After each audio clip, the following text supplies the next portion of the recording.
திரு கோபண்ணா, நான் உங்களிடமிருந்தே ஆரம்பிக்கிறேன். தேர்தலுக்கு பிந்தைய கருத்து கணிப்பு முடிவுகளை பார்த்துருப்பீங்க. அது சொல்ல வரக்கூடிய செய்தி என்ன, நம்ம என்ன புரிஞ்சுக்கணும்? ஹரியானாவை பொறுத்த வரைக்கும் 10 ஆண்டு கால ஆட்சி, ஏற்கனவே இருந்த முதலமைச்சர் கட்டார் அவர் பதவி நீக்கம் செய்யப்பட்டு இப்போ சைனின் ஒரு முதலமைச்சர் வந்து நயாப் சிங் சைனி. சரி, அங்கே வந்து மாநில முதலமைச்சர்கள் யாரும் முன்னிலைப்படுத்தப்படலை. பாஜகவில் என்னென்னா ஒரு ஒற்றை தலைமை, மாநிலத்திலையும் மோடி தான், தேசிய அளவிலையும் மோடி தான். மோடியை வச்சு தான் அவங்க வந்து கேம்பெயினே, பிரச்சாரமே, பரப்புரையை மேற்கொள்ளுகிறார்கள். மோடியை தவிர வேறு எந்த தலைவரும் இல்லை. ஆனால் ஒரு தொலைக்காட்சி ஊடகத்தில் ஒரு கார்ட்டூன் வெளியிட்டிருக்காங்க. ரொம்ப ஊடகங்கள்லாம் எந்த அளவுக்கு மோடியை கண்டு அஞ்சுகிறார்கள் என்பதை நான் அதில் பார்க்க முடிகிறது. ஜேபி நட்டாவும் ராகுல் காந்தியும் மல்யுத்தம் செய்வதாக ஒரு கார்ட்டூன் வந்திருக்கு. ஏன் மோடிக்கு எதிராக ராகுல் காந்தியை போடக்கூடாதா? நட்டாவை போடுறாங்க. அதாவது கேம்பெயின் பண்ணுறது மோடி, ஆனால் கார்ட்டூனை இப்படி போடுற அளவுக்கு ஊடகங்கள் இருக்குது. ஆக இன்றைக்கி என்ன நிலைமைன்னா, கடந்த மக்களவை தேர்தலையே மோடியினுடைய வீழ்ச்சி ஆரம்பமாயிடுது. 400 இடங்கள் எக்ஸிட் போல், போன எக்ஸிட் போலில் பார்த்தீங்கன்னா வந்து மோடிக்கு வந்து ஆக்சிஸ் மை இந்தியா வந்து 401 சீட்டு கொடுத்தாங்க. 380 400ன்னு எல்லாமே கொடுத்தாங்க. ஆனால் ஆக்சுவலாக நீங்கள் பார்த்தீங்கன்னா 293 தான் வந்தது. அவங்களுக்கு 240 தான் பிஜேபிக்கு. ஆனால் காங்கிரஸ் 52லேருந்து 99 ஆச்சு. எங்கள் இந்தியா கூட்டணி 234. இப்போ எப்படி இருக்குன்னா பார்லிமெண்ட் 60-40 இருக்கு. ஆக ஒரு அறுதி பெரும்பான்மை கூட்டணி ஆட்சி. மக்களவை தேர்தலுக்கான கருத்து கணிப்பு முடிவுகள் பொய்யாகி இருக்கிறது அப்படின்னா, இப்போ இருக்கக்கூடிய கருத்து கணிப்பு முடிவுகள் காங்கிரஸ் சாதகமா வந்திருக்கு. கருத்து கணிப்புகள் காங்கிரஸுக்கு சாதகமாக இருக்கிறது வந்து அது வந்து ஒவ்வொரு எக்ஸிட் போல பற்றியும் நாங்கள் என்ன அபிப்பிராயமோ அதே அபிப்பிராயம் தான். இது துல்லியமானதாக இருக்க முடியாது. ஆனால் இன்றைக்கு யதார்த்த கள நிலவரம் என்பது ஹரியானாவில் வந்து காங்கிரஸ் ஆட்சி அமைவது உறுதி. அங்கே வந்து அங்கே இருக்கிற விவசாயிகள், அந்த போராட்டம் ஓராண்டு காலம் நடந்தது, மறுபடியும் பிரேக் விட்டு மறுபடியும் போராட்டம் நடத்துனாங்க. அங்கே வந்து இருக்கிற பாஜக ஆட்சி அந்த போராட்டத்தை எதிர்கொண்ட விதம், பஞ்சாபில் அந்த எல்லையில், ஹரியானா எல்லையில் டெல்லி போகிறதுக்கான முயற்சியில் டெல்லி சலோ என்ற அந்த விவசாயிகள் பேரணியை அவர்கள் நடத்திய விதம், அதன் மூலமாக விவசாய பெருங்குடி மக்கள், ஹரியானாவில் இருக்கிற அத்தனை மக்களும், குறிப்பாக ஜாட் சமுதாயத்தை சார்ந்தவர்கள், தலித்துகள், முஸ்லீம்கள், ஒடுக்கப்பட்ட பிற்படுத்தப்பட்ட அனைத்து தரப்பினரும் இந்த மதவாத வகுப்புவாத அரசியலை புறக்கணித்துவிட்டு இந்த கம்யூனல் போலரைசேஷனுக்கு இடம் கொடுக்காம, இன்றைக்கு பிஜேபி மோடி பிரச்சாரத்துக்கு அந்த மக்கள் இரையாகாமல் ஒரு தெளிவான தீர்ப்பு, மேசிவ் மேண்டேட் இன்னைக்கு கொடுத்திருக்கிற செய்தி வருது. எக்ஸிட் போல அது உறுதிப்படுத்தப்பட்டிருக்கு. இருந்தாலும் கல நிலவரத்தை நீங்க ஒற்றை முகமா மோடி மட்டுமே முன்னிறுத்தப்படுகிறார், ஒற்றை தலைமையா இருக்கு, மாநில ஆட்சி மத்திய ஆட்சிங்கிறீங்க. அதை அவங்க ரொம்ப பாசிட்டிவா பாக்குறாங்க. அது ஒரு டபுள் என்ஜின் சர்க்கார் அப்படிங்கிற அடிப்படையில் பலன் தரலையே. டபுள் என்ஜின் சர்க்கார் டோட்டலா ஃபெயிலியர் ஆகி போயிருக்கு ஹரியானாவில். அதனால இனிமே நீங்க டெல்லியில் உட்கார்ந்துக்கிட்டு, நீங்கள் தலைமைச் செயலகத்தில் உட்கார்ந்துக்கிட்டு, பிரதமர் அலுவலகத்தில் உட்கார்ந்துக்கிட்டு 140 கோடி மக்களையும் நீங்கள் ஆள முடியாது. ஒரு டெமோக்ராட்டிக் டீசென்ட்ரலைசேஷன், அதிகார பரவல் மூலமாகத்தான் இந்தியாவை ஆள முடியுமே தவிர, நீங்கள் வந்து மோடியிட அதிகார குவியலை வைத்துக்கொண்டு, அங்கே இருக்கிற அதிகாரிகளை வைத்துக்கொண்டு, அமித்ஷாவை வைத்துக்கொண்டு, நிதியமைச்சர் நிர்மலா சீதாராமன், தேர்தல் களம்னு வந்துட்டா இதெல்லாம் பேச முடியாது. இப்ப நீங்க தேர்தல் களத்துல காங்கிரஸ் என்னென்னலாம் வாக்குறுதிகளை முன்வைக்கிறார்களோ அதை விட கூடுதலா சில அறிவிப்புகளை, நிறைய சலுகைகளை பாஜக அறிவிக்குது.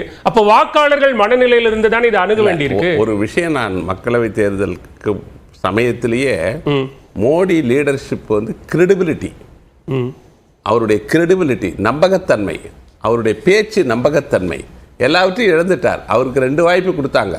2014 19 தேர்தலில் அவருக்கு ஒரு வாய்ப்பு கொடுத்தாங்க. அதுக்கப்புறம் மறுபடியும் 2024 வந்தது. அதுலேயும் வந்து அறுதி பெரும்பான்மை இல்லை.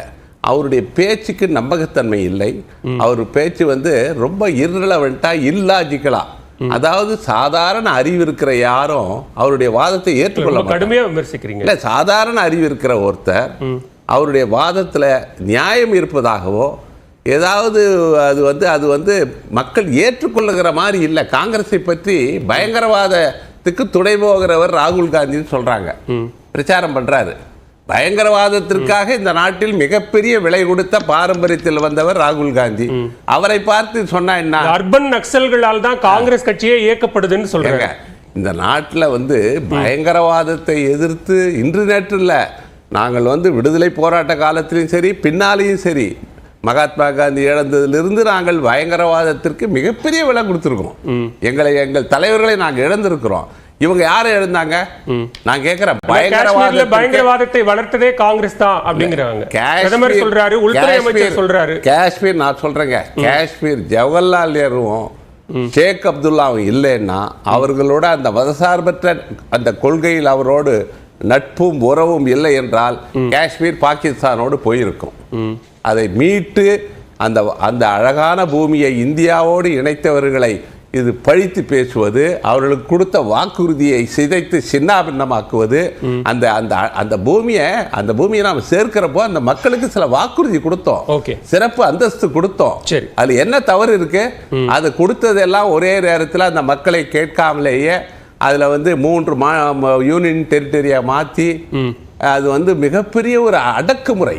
கிட்டத்தட்ட வந்து ஒரு 300க்கு மேற்பட்ட தலைவர்கள் அங்க இருக்கக்கூடிய மக்கள் விடுதலை பெற்றிருக்கிறார்கள். அவர்களுக்கான உரிமையை முழுசா இப்பதான் அனுபவிக்கிறாங்க அப்படிங்கறாங்க பிரதமரும் உள்துறை அமைச்சரும். அவர்கள்லாம் சோர்ந்து விட்டார்கள்.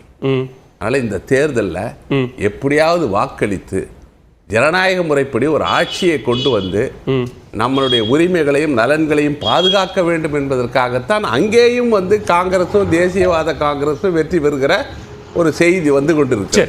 அங்க நிலைமை மாறுகிறது. இவர்கள் நினைத்த மாதிரி அந்த அப்ரகேஷன் ஆஃப் ஆர்டிகல் 370 370 ரத்து செய்து விட்டால் இவர்கள் அந்த பூமியை இவர்கள் கபலீகரம் செய்யலாம்னு நினைச்சாங்க.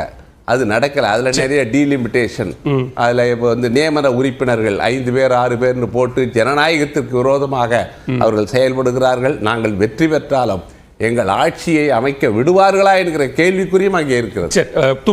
கருத்து கணிப்பு முடிவுகள் துல்லியமானது இல்லை, ஆனா கலை யதார்த்தம் பாஜகவுக்கு எதிராக இருக்கு அப்படின்னு சொல்லியிருக்கீங்க. முதற்கட்ட பார்வையை எடுத்துக்கிறேன். திரு ஆசீர்வாதம், இப்போ வெளிவந்திருக்கக்கூடிய இந்த கருத்து கணிப்பு முடிவுகளினுடைய உங்களுடைய பார்வை என்ன? ஏன்னா பெரும்பாலான முடிவுகள் அப்படிங்கிறது காங்கிரஸ் கூட்டணி கட்சிகள் தான் அங்க ஆட்சி அமைக்கும் அப்படிங்கிற மாதிரியான முடிவுகளாக தான் இருக்கு. பாஜகவினுடைய செல்வாக்கு சரிகிறதா என்கிற கேள்வி எழுது. வணக்கம். ஆக்சுவலி வந்து இன்னும் ஓட் கவுண்டிங்க்கு இன்னும் 2 நாள் இருக்கு. செவ்வாய்க்கிழமை காலையில தான் வந்து கவுண்டிங்கே பண்றாங்க. ஆனா நம்ம இன்னைக்கு எந்த தலைப்புல வந்து விவாதிச்சுட்டு இருக்கோம்னா, ஓங்குகிறதா காங்கிரஸின் கை, சரிகிறதா பாஜக செல்வாக்கு அப்படின்னு. இதுவே வந்து ஒரு அபத்தமா தெரியலையா? இந்த தலைப்பு ஸ்டேட்மெண்டா சொன்னாதான் நீங்க சொல்ற மாதிரி அபத்தம், கேள்வியா கேட்டா அது அபத்தம் இல்ல. இந்த கருத்து கணிப்பு முடிவுகள் வரும்போது இல்ல, நான் ஒரே ஒரு விளக்கம் மட்டும் கொடுத்துறேன். உங்க நேரம் தான், நீங்க கேள்வி பண்ணனால அந்த விளக்கத்தை கொடுத்துறேன். மக்களவை தேர்தலுக்கும் இதே மாதிரியான எக்ஸிட் போல் முடிவுகள் வந்துச்சு, அப்போ பேசணும். அப்போ காங்கிரஸ் இதே மாதிரியான இந்தியா கூட்டணியை சேர்ந்த பலர் இதே மாதிரியான விமர்சனத்தை வச்சாங்க. ஆனா இது ஸ்டேட்மெண்டா சொன்னாதான் நீங்க சொல்ற மாதிரி அபத்தம். இது ஸ்டேட்மெண்ட் இல்ல, கேள்வி. கண்டினியூ. அதே கிட்டத்தட்ட இதே சமயம் போன வருடம், அதாவது அக்டோபர் இறுதி நவம்பர்ல இருந்து மத்திய பிரதேஷ், ராஜஸ்தான், சத்தீஸ்கர் போன்ற மாநிலங்களுக்கு 2 தேர்தல் நடந்துச்சு. அந்த சமயத்துல வந்து நம்மளுடைய காங்கிரஸ் நண்பர்கள் வந்து என்ன சொன்னாங்கன்னா, இங்க பாஜக வரவே வராது, ஹெவி ஆன்டி இன்கம்பன்சி இருக்குது, அதனால குறிப்பா மத்திய பிரதேசத்தை பற்றி பேசும்பொழுது அதே சமயம் அவங்க வந்து ராஜஸ்தான்ல நாங்கள் மீண்டும் வருவோம், சத்தீஸ்கரில் நாங்கள் மீண்டும் வருவோம், உள்ளாட்சி தந்திருக்கிறோம் அப்படின்னாங்க. ஆனா வந்து ரிசல்ட் என்ன வந்துச்சுன்றதை நாடே பார்த்துச்சு.